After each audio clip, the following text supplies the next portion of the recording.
నల్గొండ జిల్లా పెద్దవర మండలంలోని రెండో విడత పోలింగ్ జరగడం జరుగుతుంది. ఈరోజు చూసినట్లయితే చాలా ప్రశాంతంగా పోలింగ్ జరగడం జరుగుతుంది. అదేవిధంగా అభ్యర్థులు ఎవరైతే ఉన్నారో అతనితో కూడా మాట్లాడి తెలుసుకుందాము. ప్రస్తుతం ఇక్కడ ఉన్న ఓటర్లని అడిగి తెలుసుకుందాం ఏ విధంగా జరుగుతుంది పోలింగ్ అనేది. చాలా బందోబస్తుగా ఏర్పాటు చేయడం జరిగింది పోలీస్ వ్యవస్థ కూడా. అదేవిధంగా మనం ఇక్కడ ఉన్న వ్యక్తులని అడిగి తెలుసుకుందాం. ఇక్కడ ప్రశాంతంగా ముగుస్తుంది పోలింగ్. ఎక్కడికక్కడ బందోబస్తు పోలింగ్. ఇప్పుడు పోలీసు వాళ్ళు కనుక బయట నుంచి రావడం జరిగింది. వాళ్ళు కనుక ఈ ప్రశాంత వాతావరణాన్ని మెలకొడుకోరు.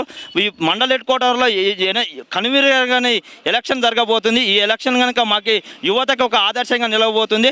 అయ్యంకడయ్య గారు కాంగ్రెస్ బలపరిచిన అయ్యంకడయ్య గారు భారీ మెజారిటీతో గెలిచి మాలాంటి యువతకి ఒక కానుకగా ఇచ్చి మేము ఇంకా ఏమన్నా ఉంటే 100% రోడ్లు కానీ సిసి రోడ్లు కానీ మురికి కాలువలు కానీ ఇంకేదైనా ఉన్నా కనుక అయ్యంకడయ్య గారికి అభివృద్ధికి పట్టం కలపాలని చెప్పేసి యువత కనుక ముందుకు రావడం జరిగింది.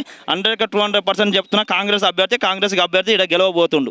100 మెజార్టీ తోటి గెలవడానికి అవకాశం ఉందని చెప్పేసి మేము సందర్భంగా తెలియజేస్తూ ఇప్పుడు భారీ మెజార్టీతో గెలిచి ఇప్పుడు చూసినట్లయితే ప్రస్తుతం చూసినట్లయితే చాలా అనుకూలంగా జరుగుతుంది. వాతావరణం ఏదైతుందో ఇక్కడ పోలీస్ శాఖ సిబ్బంది కూడా చాలా అనుకూలంగా చేయడం జరిగింది. Thank you V3 news.